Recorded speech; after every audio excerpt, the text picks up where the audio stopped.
trying to take this model that we're planning for our flagship location, saying, where's the next one needed? And I pushed Susanna very hard that you need to go to Guam. There's people there, there's skills there, there's talent there from the trades level Yes. to the supervision level to the engineering and design level. And there's, opportunity to take facilities that have been shuttered and to reinvigorate them into, new manufacturing, producing autonomous systems at scale, and then to strengthen the economy of the island and to strengthen the strategic value of what is an absolute imperative in the Indo-Pacific theater. Alpha Day, it's your innovation coach, Rob Jackson, and welcome to another edition of the Innovate Guam podcast where we look at all things innovation, technology, and improvement related to the island of Guam. Please like, subscribe, and follow me on YouTube, Facebook, LinkedIn, IG, and Substack. My podcasts drop at the beginning of each week. Also, look for my Innovate column in the Pacific Daily News the first and third Fridays of every month. All right. Well, I'm very excited to welcome a defense industry leader with a powerful vision for the future of maritime workforce development. He is the executive director of the Prometheus Center of Excellence and a leading advocate for workforce-driven maritime readiness. This groundbreaking 100,000 square feet vocational training campus in Alexandria, Virginia, is designed to close shipyard labor shortages with industry-aligned trades education, certification, and apprenticeship programs targeting welders, pipe fitters, electricians, and systems technicians. Our guest has had a 20-year career in the United States Navy as a surface warfare officer. He has served with distinction aboard multiple service combatants, directing mission critical operations across the global maritime theaters. He's earned a bachelor's degree from the University of Wisconsin-Madison with a double minor in naval science and African studies. And he has an MBA degree from Villanova University with a concentration in both marketing and international business. He is a recognized defense technology strategist, business development advisor, and industry thought leader. He has guided maritime and defense enterprises through capabilities, modernizations, and strategic partnerships. And he has been featured at national workforce development forums, maritime security conferences, and educational summits. He is frequently quoted in industry publications for his insights on aligning trades, training with defense readiness. Ladies and gentlemen, I give to you Mr. Michael Knickerbocker. Mike, how are you doing today? Half a day. Wish I was on the island enjoying some thunder chicken. All right, Thunder Chicken, you know about that, huh? I know it well. All right. Well, we're excited to have you on the podcast. We have a tradition here. We start off with some um, icebreaker questions, kind of see where your head is at in terms of innovation. So, what is your definition of innovation and what does innovation mean to you? So I'm a bit of a cynic because I feel that like people use the word innovation as this buzzword. And the reality is at its core, innovation is simply solving a problem. Mhm. And if it's a problem that can't be solved with legacy manners, then you try to find a novel solution. But that doesn't always mean coming up with something new. And I think that's where, because if I want to have an innovative way of countering narco subs into the US, I could use an A10 warthog to go sink them. That's an innovative use. It's different. Now, I mean, that's a little bit extreme, but I really feel that innovation at its core is finding a way to solve a problem either by using something in a different way or possibly doing something new. Yeah, I like that definition. So, what is your favorite innovation or piece of technology from the past or present? So I was a big nerd with plasma arc gasification technology. Uh, Ah, you know it. yes, I know it. It's kind of the forerunner for 3D printing. So, well, what plasma arc gasification was we had a system called PODS, plasma arc waste destruction system, and it allowed us to uh, destroy paper and plastic at sea. But by utilizing a plasma arc, we essentially vaporized the material instead of burned it. So we were able to, destroy plastic without releasing any pollutants into the air. This also allowed the discharge vapor to be compliant with MVG flight ops. So the whole point behind the system was so that we could burn trash even during flight ops, and then not have to maintain uh, plastic waste on board, which the legacy way was to melt it and create these like 5 to 25 pound pucks. So I was a huge fan of it. I Okay. even looked to try and launch my own startup centered around it, trying to bring waste to energy. Just couldn't quite get enough traction behind it. Interesting. That wasn't what I thought. I thought that was the forerunner, and that what you all did. I knew about the pucks, but I thought that was kind of some of the early development to kind of get to the material for um, the strands of um, um,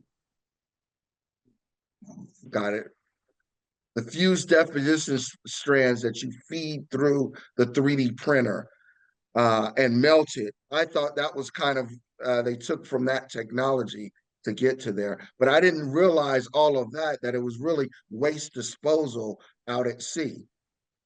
Yep, that's the system I was working on. Also like there's a lot of great uses depending how you apply the plasma arc, the ability to do, as you are probably talking about, plasma arc wire deposition, which is better known as wire arc additive manufacturing, or WAM Yep. nowadays, or using plasma for electrolysis of water to remove pollutants and generate hydrogen, with a significantly lower electrical draw than traditional electrolysis units. Innovation leaders, it's your innovation coach, Rob Jackson here. Are you ready to elevate your vehicle fleet operations? Fleet Solutions is an AI enabled fleet management system. Fleet Solutions provides real time video, smart analytics, and total efficiency. Keep your people safe and keep your business moving forward faster than ever before. Fleet Solutions, arriving tomorrow, today. Visit thefleetsolutions.net or call 671-988-9748 to schedule your personalized demo and revolutionize your fleet operations today. Okay, Mike, so what ignited your passion for maritime workforce development? So over my career, I've spent, more than 6 years in actual shipyards, and I've spent a lot of extra time having maintenance and repair activities on board my various ships, including, doing a major overhaul on the aircraft carrier Gerald R. Ford. So, I've been in the dry dock in Yokosuka, Japan, NASCO in San Diego. I have been in BAE and Huntington Ingalls Newport News Shipyard out here in Virginia. And so, I've lived that life in those yards, and then I've gone and assessed readiness and safety in those yards with my last tour at Naval Safety Command. And workforce shortage is an issue. Is sometimes jobs take longer because we don't have the right person, or the workforce issue isn't just at the lack of entry level, even entry level skills people. It's hey, I need this very complex weld or this weld on a critical system like related to the nuclear power plant. And even though, a shipyard may have dozens of welders, they only have like two that can do that weld. And they have multiple submarines, a carrier, a new carrier. And so they don't have enough of the advanced welders. And, you know, that's something we can fix is there are entry level welders that with the right training and mentoring we can get them that level, or we can look at expanding the use of non-traditional methods like robotics. But I think the other passion for workforce in the maritime sector is it goes beyond simply shipbuilding and even ship repair, maintenance, and overhaul, but it also goes to a workforce that can meet the demand signal of the parts that are needed. Because so many times shipbuilding programs aren't normally delayed because there's not enough workers on the ship to do an install or a repair. We're delayed because we can't get material. That can Yes. take 12 to 24 months to cast or forge a certain part. Um, and there's only so many industries. Like you look in the continental US, I think we're down to three casting houses. Uh, Yes. so, there just aren't enough suppliers as well. And that is so much part of the maritime workforce and part of the perspective I've brought to Prometheus is it goes beyond shipbuilding, but also goes to the part support that builds into ship repair, maintenance, overhaul, and new construction. Yes, I definitely saw the same thing in the aircraft world. Looking at the aircraft depots, a lot of the delays are same kind of thing.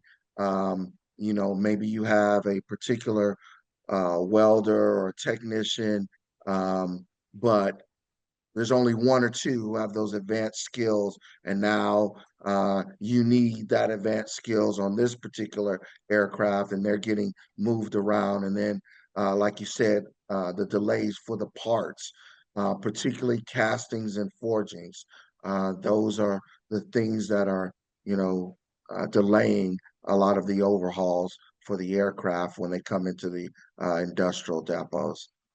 So. So let's talk about Prometheus. So can you tell me about what the Prometheus Center of Excellence is, how it started, and its core mission, and what you're doing to advance it? Yeah, so I've been with Prometheus about 4 weeks now. So Senna Desta, our founder and CEO, started the company a little over 6 months ago and has been building up a lot of momentum. And what I like about her approach is, you know, it is not just about workforce development and pushing through entry level tradespeople. It's also about, training foremen, advancing to Mm. master welders. You look at, China versus the US, what's part of their advantage? Well, in all of the US, we have like 300 three master machinists, and there's hundreds, if not 1,000 or more in the People's Republic of China. And that's one of those things where it's not just the entry level, but it's really the more experience, because as our workforce is aged out and retired, those skill sets have gone away. Joe retires, the Book of Joe is now closed. No one has his knowledge. And it was a lot of tribal knowledge that wasn't passed down.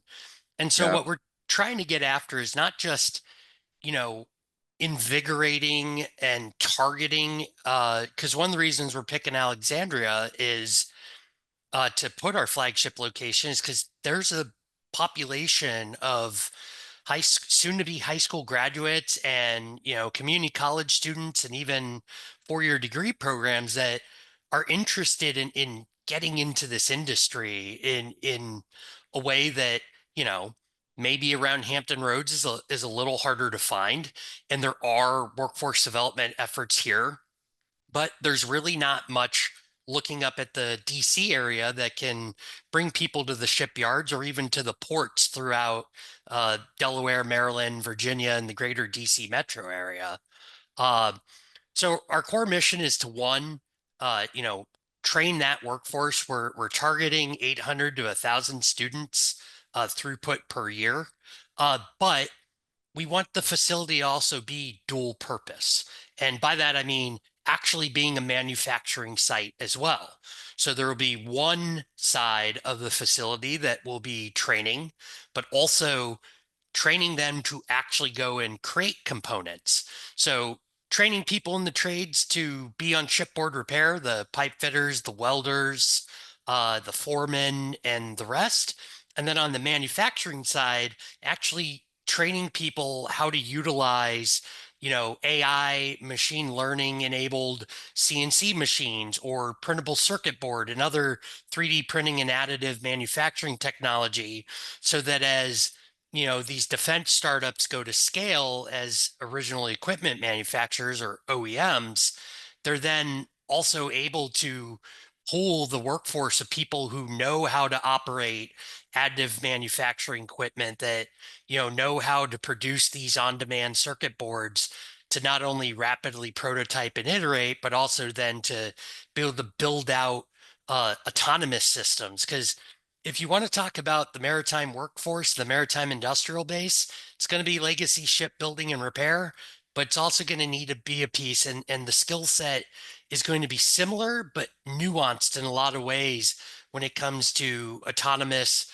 surface, undersea, and aerial vehicles. And we want to be able to approach both of those. So our larger vision for Guam is, really leveraging a whole of Guam approach. It is a, well stated by the Navy that is of a strategic imperative because of its location, access to the theater, the fact that it is, within the second island chain, but outside of the first island chain, which makes it a little more defensible in the event of hostilities in the Indo-Pacific theater. So Guam had the ship repair facility, Guam, that the government underutilized and kind of abandoned. The island's economic development program stepped in. It was privately owned and operated, but again, was not getting surface ship maintenance support, and then wound up closing in 2013. Uh, you know, the work on naval submarines, because of the skill level, the training level, and the security clearances required, made it kind of not really open to leveraging the local workforce. So you had it where now Pearl Harbor Naval Shipyard rotates a deck down there, and then along with the tenders performs the maintenance and overhaul work on the submarines that are home ported or make voyage stops there. But we have a ready workforce, and we have infrastructure that is there. So being able to bring a shipyard, whether it's land-based or even a floating style. There's a company out there working on that called Verticon Defense that's designing floating shipyards. You get the Ceronics, the Andurils, the Blue Water Autonomy, making some of these larger autonomous systems who can then do Yes. not only repair and overhaul, but new construction in theater so that they can get pushed out into the fight faster, kind of like we saw in World War II with surface ships. And then we can leverage, the talent that is there on the island, from a manufacturing workforce, an engineering and designing workforce. Uh, right now with Astro USA and Gamma program on the island, we can go beyond that. Instead of just printing the valves, bringing in additional PCB or printable circuit board manufacturing, and 3D printable composites and wire arc additive manufacturing, all these different capabilities and skill sets that are good paying jobs to the island of Guam, that without taking away from the submarine workforce and time and effort, we are then able to support the hybrid fleet by producing, repairing, and getting back into fight, the autonomous portion of the hybrid fleet. I think there's just a ton of potential. And like I said, Prometheus is a part of that in identifying, traditional shipbuilding trades that need built, but also understanding the advanced manufacturing and where it can be strategically applied, which is why we're looking first at Alexandria. We're also looking at a satellite campus in Guam, and then also looking at a satellite campus in Puerto Rico, because again, with limited space at Guantanamo Bay and just having maintenance and repair facilities that are closer to the Caribbean and the Southcom area of responsibility. So, going beyond Guam, we can also look at Puerto Rico because of the limitations with the facility at Guantanamo Bay, Cuba. Puerto Rico gives us access to Southcom area of responsibility. And then there's even more opportunity to expand into other theaters, either with Prometheus or, future partners or copycat organizations.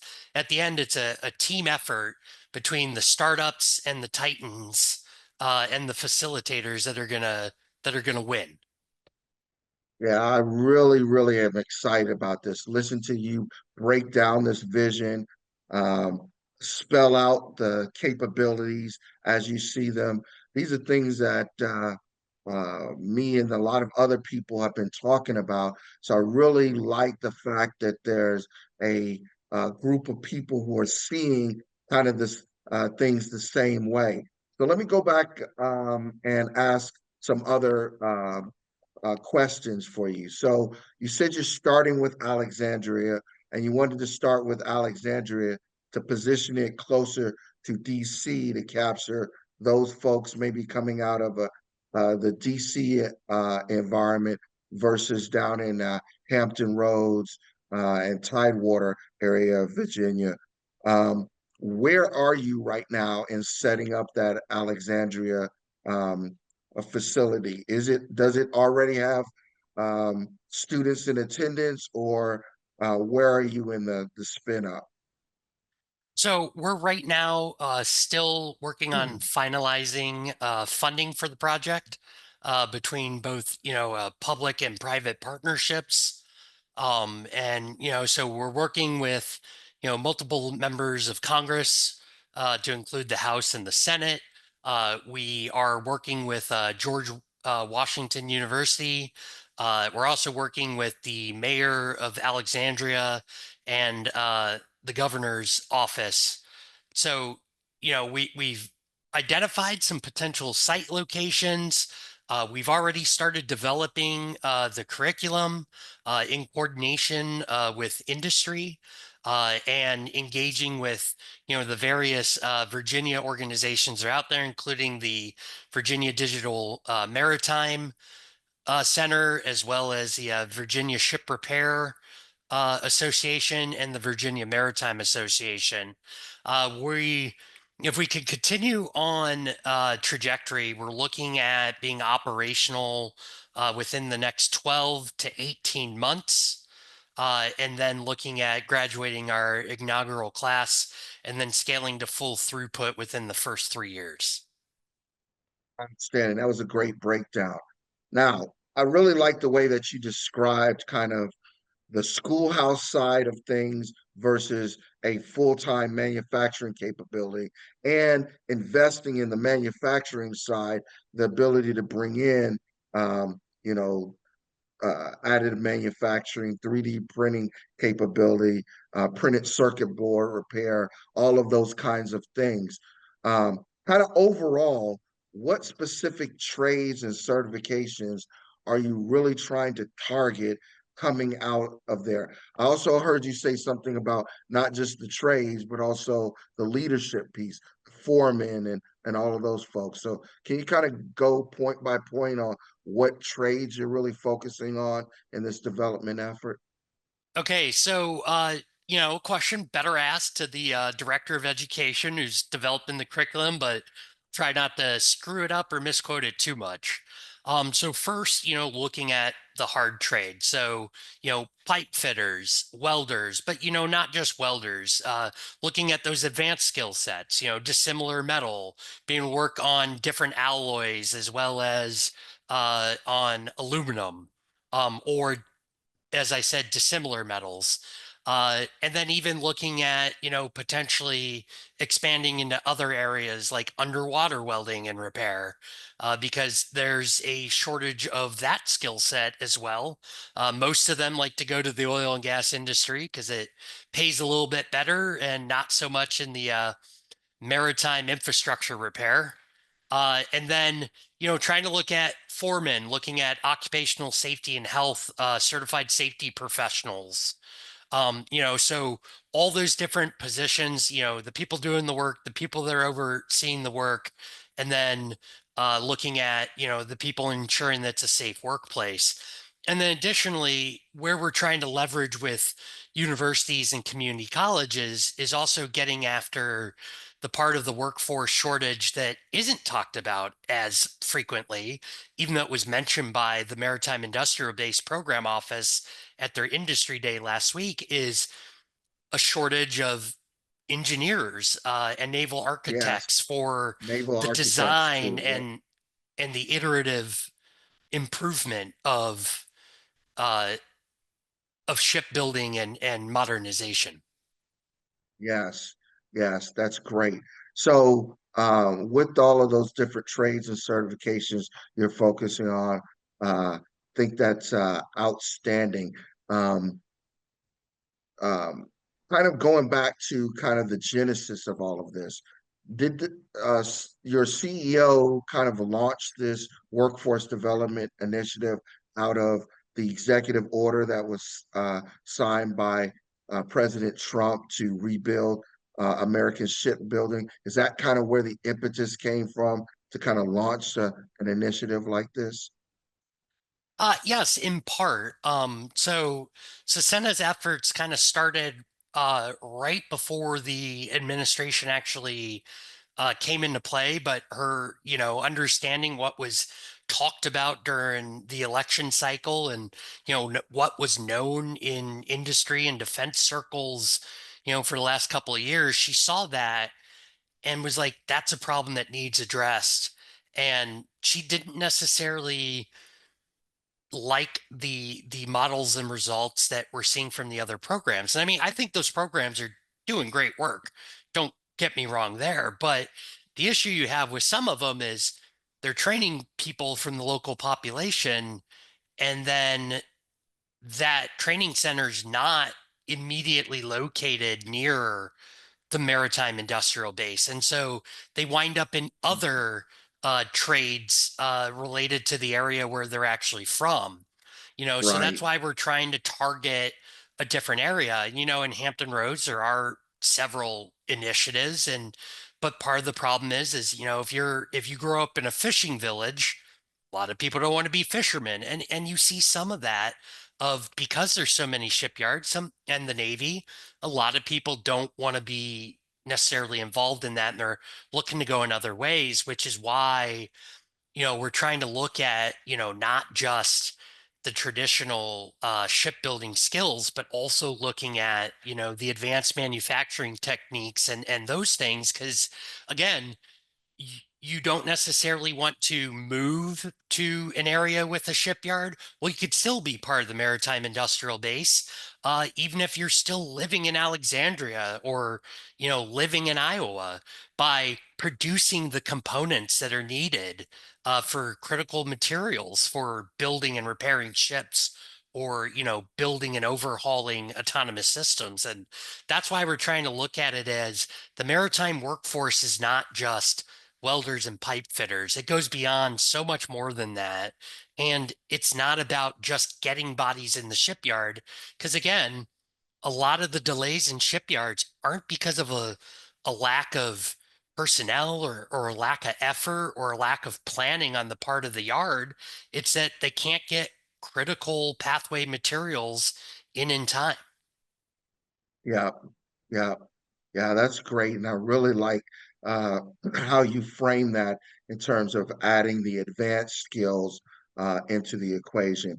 So jumping back to kind of focusing on the trades and certification piece, is there a difference in the standard that you would train and educate the workforce to when you talk about commercial standards versus NAVC standards versus afloat maintenance versus shipyard maintenance? Can you talk a little bit about that? Yeah, so I mean, it's one of those things where, without knowing the exact data, like there's approved weld procedures. Like when it comes to uh industry that does work on naval ships, there is a NAVC approved weld procedure. And so if you want to go work at Huntington Ingalls, you're going to be working against that welding procedure. So, we'll train to the NAVC standard, which is pretty much in line with what you're seeing from the industrial base that's supporting. And even if in some instances the commercial standard is different, um, I still think that that's one of those areas where if you're going to wind up connecting to the Navy or other parts of the growth in the maritime industry, I think those standards are going to wind up being closely aligned. Correct, and I really like that thought process, training to maybe even the higher standard, so that the people who are graduating from these kind of programs and stuff, already producing skills are able to show skills at a much higher level, so that if they're getting jobs that require a lesser level, it's a very easy kind of transition. So I really like that. So let's go up kind of a 30,000 foot view of this. We talked a little bit about the impetus of why Prometheus came into to being. Let's talk about the current status of the shipyards and the repair yards in the U.S. What are the biggest capacity and capability challenges that they're in right now? Obviously, it's on the radar of the President of the United States and important enough for him to sign an executive order to do a kind of um, all hands on deck approach to improving it. So, can you talk about some of those capacity and capability challenges? Yeah, absolutely. It's one of those things where, I'm not trying to bash the shipyards. I mean, I've done my fair amount of complaining about them when I was on a ship in the yards, but a complaining sailor is a happy sailor. Um, using a different word than complaining.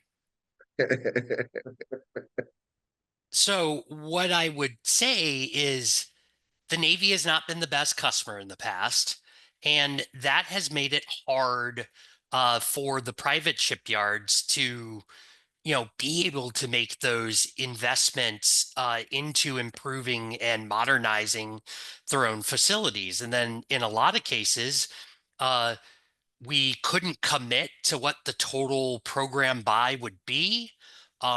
And we would say, hey, we're going to buy 2 submarines next year. And then we only put in the budget for one. So then when they had hired all these people to work at the yard, they're like, now Right. we have to furlough. And then, well, they're not getting paid.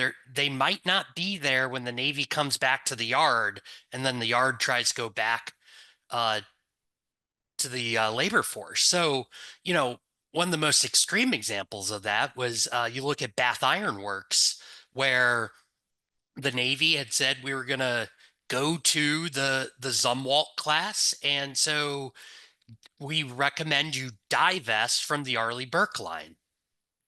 Well, we were supposed to build 35 Zumwalt classes. We only built 3 because we told Right. them that, other technologies had not matured. We had to pivot in a different direction, except they had divested and from the Arleigh Burke line. So now it's like, no, we want you to build Burks again. So they then have to invest money to bring that back, to bring back the tradesmen for that program to get the facility restored to the point it needed to be. And so that's part of why we did a small buy of the Zumwalts. And now we have Zumwalts that, because we didn't build many of them, the companies that provided the specific components may have gone out of business in many cases. So now there's a obsolescence of parts issue. There's a lack of people that have significant experience on the platform because there's so few of them and they're now only home ported in one area. And we kind of did something similar with the a littoral combat ship program. And so, the Yes. Navy has struggled with ship design and actual program buy and execution. And part of that is, well, the geopolitical situation changes. And hey, now we're in a blue water fight again. We're not in a littoral fight. So the littoral combat ship was never designed to be able to fill that role. So then we have to pivot and go to the Constellation class frigate.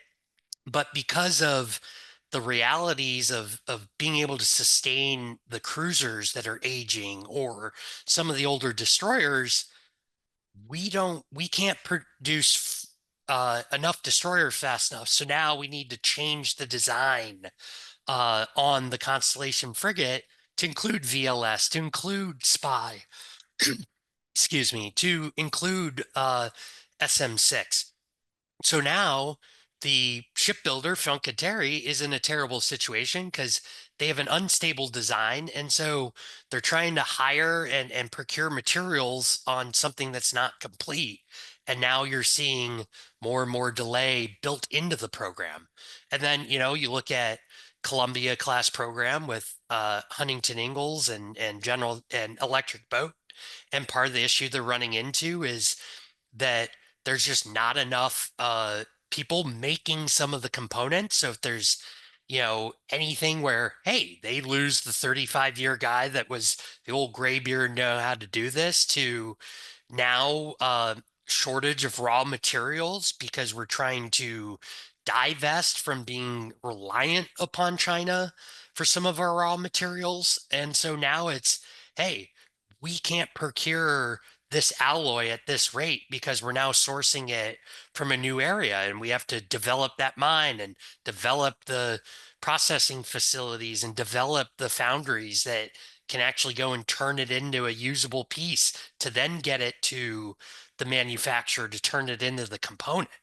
And so, it's just this amalgamation, a comedy of errors where just over time of there not being the urgency on shipbuilding because we didn't have a competitor in blue water to, the fact that our fleet is aged and technology is now just advanced so quickly. And, China, I wouldn't say snuck up on us, but their mobilization of industry and their economy and the amount of time they did it surpass the expectations of the people that were looking at it in the 90s. And you know decisions made in the 90s and early 2000s are just now starting to actually show their second and third order effects. And it's one of those things you can't blame them because we were fighting land wars over And in wars in Central the Asia, desert. and Yep. we weren't really worried about the naval component. Right now Yeah. everyone talks about amphibious ship readiness, but when was the last time we had to do an amphibious landing of Marines into a combat zone? So, you can Right. understand why, both the Navy and industry are not prepared for what is needed now. Uh, but they're willing. And so that's where there's a lot of, optimism is, American ingenuity, American innovation, and American willpower is there. It's just a matter of, investing in the right strategic fulcrums to achieve the level of momentum we need. So you talked about the national security implications of this, particularly vis-a-vis China. Can you talk and elaborate a little bit more about the comparison and contrast between the state of the maritime industry of the United States versus China right now, and why that has a lot of people freight or concern? Well, you just look at the growth of their fleet, and I mean, you look at, the US, I think is what, less than 1% of global commercial shipping being built. So, even beyond building warships, uh, we don't necessarily have commercial ships that can, take over transporting American goods and importing goods we need in the case of a uh, high level conflict, a potential world war or great power war. You know, Right, we don't have merchant ships because right now most of those ships are built in China or other places where we might not have access to them. So even from a commercial an economical standpoint, there's concern. And then you look at the military aspect with how rapidly they've sized up their fleet, how much newer their fleet is, and we're struggling to maintenance, repair, overhaul, modernize our own fleet, and we're struggling to put new capability that either matches or exceeds them. And you know, fact is they're building faster than us, and we're in a little bit of a tail chase. yeah, yeah. Hence, um, there is a requirement for us to do something, to innovate, because status quo is not acceptable. We have to do something. So the question is, what do we do, and how do we iteratively innovate so that we can achieve the results that we're looking for in the time frame that we're looking for? And that's where I see, the maritime workforce being different than the workforce of our generation and generations past is, it becomes how quickly can we build? And, traditional methods may not get there. So designing, up to 400-foot ships and bigger that are designed to be built with more robotics involved. In order to Mhm. build an Arleigh Burke destroyer with fewer humans, we couldn't do it right now. We'd have to redesign how the ship is built because, there are areas that were designed with the assumption there would always be people on board building them. So now, Right, finding ways to design a ship that can be built to a much higher level with robotics or, autonomous welding systems, and I yes, think that's like the area to get after. And we're not going to build destroyers and aircraft carriers purely with robotics, but we can build 100 to 200-foot autonomous vessels. We can build 300 to 400-foot corvettes and maybe even get over the 400-foot to a frigate that's either a manned or an autonomously driven system or a hybrid approach. I won't use the word optimally manned because that was an absolute travesty during most of my career. It's like, we're going to reduce your crew because we're going to put more systems in, but the systems didn't work as designed, and then the crew right, was overworked. But, finding that right balance between unmanned versus manned, manual systems versus automated systems, and then having ways of building them utilizing advanced robotics, AI, machine learning to improve to a higher quality of first pass yield for testing of components as they're built. Having fewer welds that have to be redone, and that's where I right, really think that we at Prometheus are trying to look where it's also about who are the people that can build, program, and maintenance the robotics and program and manage and help improve the AI and machine learning models that are right, able to drive us to the capability where we can build and push things out as quick as anybody. Because at the end of the day, the goal is to deter war from ever happening and win it if you must. But we don't want to right, fight. So we need to find a way that we may not have as big of a conventional navy as China, but are we able to, from a term of firepower and concentratable mass and capability, able to hold them at risk to make them question taking hostile actions, whether it be towards Taiwan or against any other democratic nation. Yes, absolutely. So that was a great framing of kind of the strategic context, all of our discussion to point here. So let's now bring it home and kind of focus it on the Guam-based Prometheus Center of Excellence. And, what does that look like? What's the use case for that? And kind of what's the vision for bringing that to bear? So, our CEO did have a meeting with Representative Moylan and his staff, including his Navy liaison. And I think that our vision is aligned with their vision, that, it's going beyond Gamma, that it's, not just leveraging part of the island, but like I said earlier, a whole of Guam approach. And, you know, Prometheus wants to be a part of that, a contributor. It's not something that we can do alone, but, trying to take this model that we're planning for our flagship location, saying, where's the next one needed? And I pushed Susanna very hard that you need to go to Guam.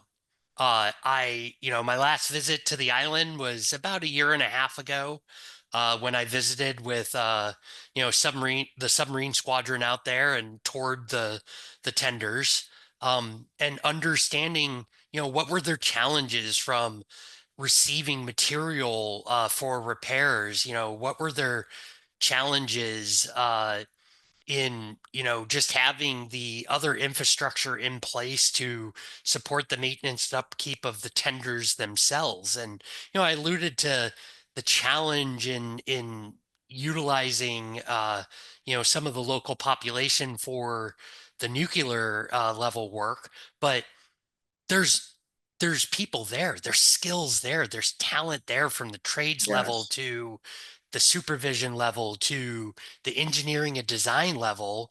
And there's, opportunity to take facilities that have been shuttered and to reinvigorate them into, new manufacturing, producing autonomous systems at scale, and then organically to the island, producing and training and continuing to train and upskill through a continuum of learning approach to that workforce to build those autonomous systems, to strengthen, the economy of the island, and to strengthen, the strategic value of what is an absolute imperative in the Indo-Pacific theater.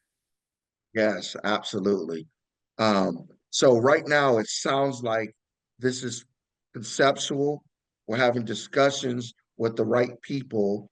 But what do you really need in order to make this reality? So, if you will, this is the ask, right? What would be the ask of the government of Guam, key players maybe in the Navy and even the federal government? What's the ask in order to turn this um, from discussion and concept to actual reality?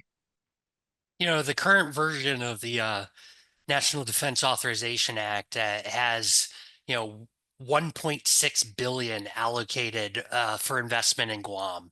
So, the Navy and the federal government has already sent a clear signal that they want to invest in the infrastructure to, improve the barracks on the base, to, bringing about and revitalizing infrastructure and putting money into a program like Gamma.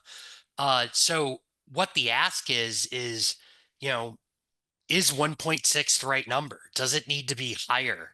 And I would argue it does. And for all the reasons that we just laid out in this discussion, and, whether it's from, a congressional ad to get a center for training and manufacturing to go after what Prometheus wants. And obviously, we want to be the company that leads that charge, that takes that money and invests it in the island, and builds the program and the location out in Guam and also in Alexandria. But also identifying who are the right industry partners, who are the right autonomous system companies that Right. can be convinced to go put the location in, that gives further justification to Prometheus being a area of need to train that workforce. And so, we're looking for industrial partners to step up and say, you're right. We not only need this manufacturing facility in Ohio or the Gulf Coast of Texas or Louisiana or elsewhere, but we need to put a manufacturing center for autonomous systems at scale in Guam, in the theater. And then we need a workforce to support that. And then, getting public money through the government through either contract awards or an appropriation, or some of those industries that are willing to bring us on and contract us as their partner to build out a program that is tailored towards their specific skills that are needed. And that's kind of where we're at. Is like anything, ideas are great, but they often die on the vine without sufficient funding. And that's where we're driving right now, is to raise the amount of money to do this, to do it right, and to do it at scale. Yes, yes. So I love that, and it's a great vision. Are you familiar with the DoD's regional sustainment framework? I am familiar with the regional sustainment framework. Yeah, so um, an upcoming guest, Stephanie Halcrow, who's out of think tank at George Mason University, she's going to be talking about the power of collaboration. And one of the things that she's talked about that I've really thought was a really great idea, that there needs to be a little bit more discipline in the way that we approach the regional sustainment framework implementation, as well as its development and evolution. And one of the models that was out there was maybe treating it similar to the way that you would treat a no kidding acquisition program, just like for a weapon system. Um, for folks in my background, which I came up in maintenance and logistics, we're not necessarily that good with the acquisition piece, but the acquisition piece is very deliberate, and it's a good tie for the funding as well as the readiness levels of implementation. So if you treated the regional sustainment framework implementation in Indo-Pacific area as a defined capability over X number of types of systems, right? Then you would be able to kind of target, oh, okay, well, that means I need to be able to have this kind of repair capability or this manufacturing capability on deck. Yeah, I totally agree, Rob. When we're talking about like a new class of ship, we have what's called the Rock and Poe, or required operational capabilities and projected operating environment. And I think that it's like, we go and build out and say, this is the class of ship and the program. This is what we need it to do. And then they go and find what are the systems that need to make that happen. What is the manning to operate that ship to meet those mission requirements. So we do that with designing a class of ship. And I absolutely agree with you, is, treat this like a program of record. Is, Program of record. what Yep. are we trying to achieve? What is the Yes. required operational capability here, and looking at it in that frame, and then going after and saying, okay, in order to do that, we need this type of infrastructure, this type of manufacturing capability, this type of workforce development and training curriculum and continuum of training to evolve the next generation of supervisors and master uh, at the craft. And then, is the, what is going to be produced?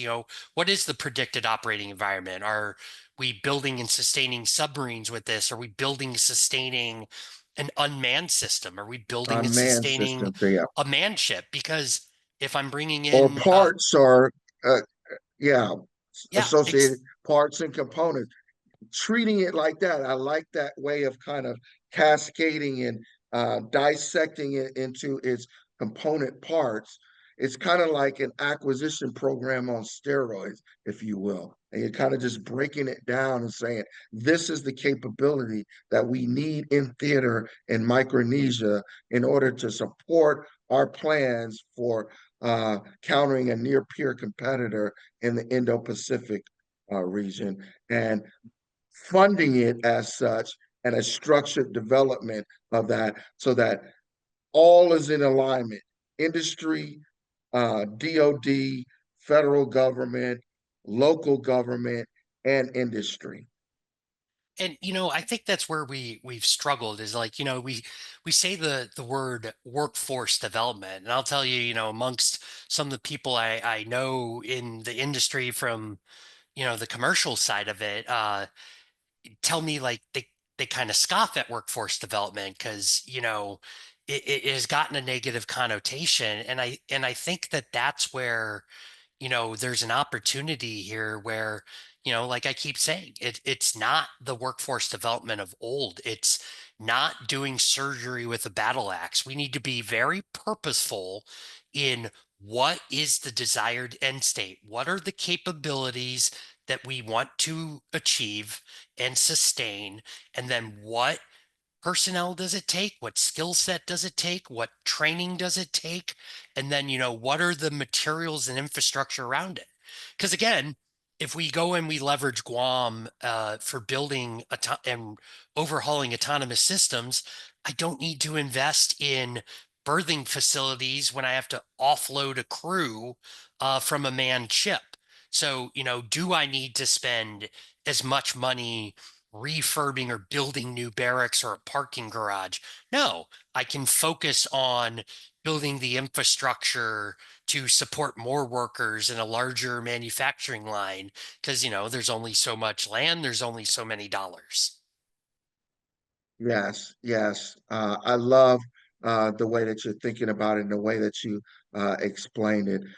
It's a really important way of bringing a whole of government, whole of industry, whole of local government approach to this. And that's really what's going to be needed to make something like this successful. And going back to your points about workforce development and some of the bad name that it got, particularly for industry, right? So if it's just left to industry, their job is really to focus on making a profit, right?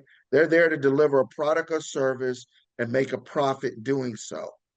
So left up to them, they're not equipped to be able to build up an organic workforce here in Guam, because unless you put the right kind of verbiage in their contracts to incentivize them to have workforce development or an apprenticeship program or to hire X amount of folks, they're not going to do that on their own. It has to be a partnership between DOD, local government, and industry in order to achieve those kind of targets if you're looking to do that. Some will argue, well, if you're going to put all of those kind of requirements into such a requirement for, let's say, ship repair for LCSs here in Guam, then it's going to cost me more as a industry service provider to do that, and you're hamstringing me. Well, maybe not, right? Maybe it is more expensive on the front end of that contract, but over the life cycle of that contract, it's probably cheaper and you probably get a better readiness outcome doing it that way, right? So yes, it's front end loaded with a lot of workforce development kind of initiatives to be able to feed what you have in place to deliver a certain capability or result. So a lot of money expended up front, but over the life cycle, you have a better readiness product, and it's probably cheaper rather than like what you described with what's going on with the submarines right now with the Pearl Harbor shipyard debt and trying to keep uh, folks coming in and paying that premium dollar and housing allowance and per diem and all of those kind of things to get the people with the right kind of skill sets and the right kind of capabilities here in Guam. And they're only here for a year, 2 years or less and rotating out. Yeah, and then you have no retained knowledge. Right, You do a turnover and then that person's gone. And in a lot of cases, even though like it's not the first time we did maintenance or repair on a submarine, there's still a lot of backtracking that happens. Like, oh, someone forgot to tell me that this is the shop on the island. I got a call to get this this type of screw or bolt. And so they go and they spend like an entire week trying to track down a supplier for this thing when the same company was used for 6 months prior, and then they just didn't know about that company. And it's just a waste of time. And so it's, by having those people, because like when I was in Huntington Ingalls, when I was at Newport News Shipyard, Dave Batdorf was the guy in charge from their side. And, he knew the clerk by name that opened the store at Granger and was like, I'm going to go to Granger at 6 a.m. when they open. I'm going to talk to Charlie and I'm going to get a handful of this bolt. It's ridiculous. We can't find it. And so that's something where a guy like that has been he just recently retired, but he worked in that shipyard from, right. being an entry level worker all the way up to when he was the project lead for the Ford class aircraft carrier. And it's like by having that guy that was born and bred in Hampton Roads and part of the shipbuilding industry, that's what we need is we need that, that talent that has the experience of I am from Guam and I've been building ships in Guam. I know the people I need. I know what the challenges are, and I can see those challenges coming so that, I can turn a 2 month delay into a 2 week delay because I'm ahead of it enough because I've been there, I've seen it, and I know how to leverage the local ecosystem to get around it. Yeah, so there's a pride and ownership in that that produces a readiness outcome. You know, people always point to the fact that per capita, Guam has a larger percentage of folks serving in the military. Very proud legacy, if you will. And, I think a lot of that is traced back to the fact that Guam was invaded. It was invaded and conquered by Japan for a time. So there's a sense of understanding of, we're out here on the pointy end of the spear, if you will, and there's some risk associated with that. That's why I have so much pride and ownership into making sure the sustainment of our forward deployed forces are in world-class shape. I have a readiness outcome that I'm going for because I understand that. I have a personal attachment to that in a way that if you're rotating folks in and out, it wouldn't be the same. Yeah, I mean, you stated it better than I probably ever could, but that is something that's not to be, understated is, there is a history of service there. I've worked with many people from the island that I just absolutely love and are great people. And, there is that devotion, that patriotism there. And, the reality is not everybody that is patriotic and wants to support the fight is necessarily eligible to enter into military service. But why should we Right, not leverage and capture that? That's a lost asset that I think Guam has in spades and is something that we can leverage to get top quality manufacturing on the island. And again, if I'm building it there, I don't have to transport it all the way out to Indo-PACOM. It's already there It's and it's already ready to there. take the fight. Yes, yes. So that's really been the underlying theme that started this podcast. That myself, as well as many others that I talk to, have this vision of Guam as a 21st century tech and innovation hub. And a clear path to get from where we are right now goes through defense sustainment. That if we start with ship repair, ship and submarine repair, and then kind of start moving out into autonomous vehicles, into aircraft and aerospace, and heavy equipment, that you could build a cottage industries of um, sustainment companies that are out here supporting and hiring local Guam workforce.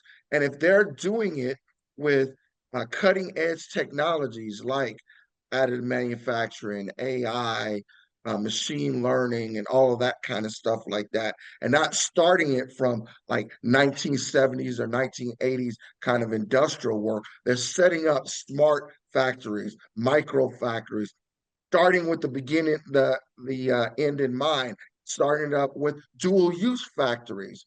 What that will do is it will serve as a magnet to attract other industries, maybe purely commercial industries, to the island to leverage that knowledge, those skill sets, those proven use of cutting edge technology in an industrial standpoint for other products and services, and it will grow from there. And before you know it, you look up, and Guam is this jewel of the Pacific in the 21st century. And I don't think it's rocket science to get there. It requires work, it requires commitment, and yes, it requires investment and funding, but it's not just a thing that's a good deal for Guam. It's actually something that's needed from a national security standpoint, that our forces need this kind of sustainment capability out here in the Western Pacific to be able to be successful in both the deterrence mission, and if deterrence fails, um, their fight. So I'm very passionate about that. Yeah, absolutely. And I mean, you got me even more motivated. Yes, yes. Well, I tell you, Mike, this did not disappoint. I know we're going to have a great conversation, and we certainly delivered on that. I really appreciate your knowledge, your insights, and everything that you brought to today's episode. I'm sure I'm personally going to be watching this episode over 2 and 3 times, just because of the kind of knowledge and some of the discussion things are. And I'm going to make sure that this goes out wide and far, because I think there's a lot of other decision makers, not just here on Guam, but in Honolulu, as well as in DC, who also need to, hear this and have this kind of rolling around in their brains. So I think there was nothing but goodness here today. And thank you for being a guest on the podcast. Absolutely Um, my pleasure. Yeah, we're gonna have to have you back, because I think this is the beginning of a journey. This is just kind of the conceptual phase. I think if we really get serious about this and start moving out, then there's going to be multiple phases of this where we come back and have another discussion here. I can So for only my hope and I can't wait. Yeah, I'm looking forward to it. For my audience, I hope you learned something today. Please watch for my podcast dropping weekly, the beginning of every week. Follow me on all social media platforms, including Substack. And don't forget to like, subscribe, and follow me on all of my content. Also, please don't forget to read my Innovate column at guampdn.com, the first and third Fridays of each month. See you next time. And remember, no matter whether you're at work, at home, or at play, Please always innovate. Thank you.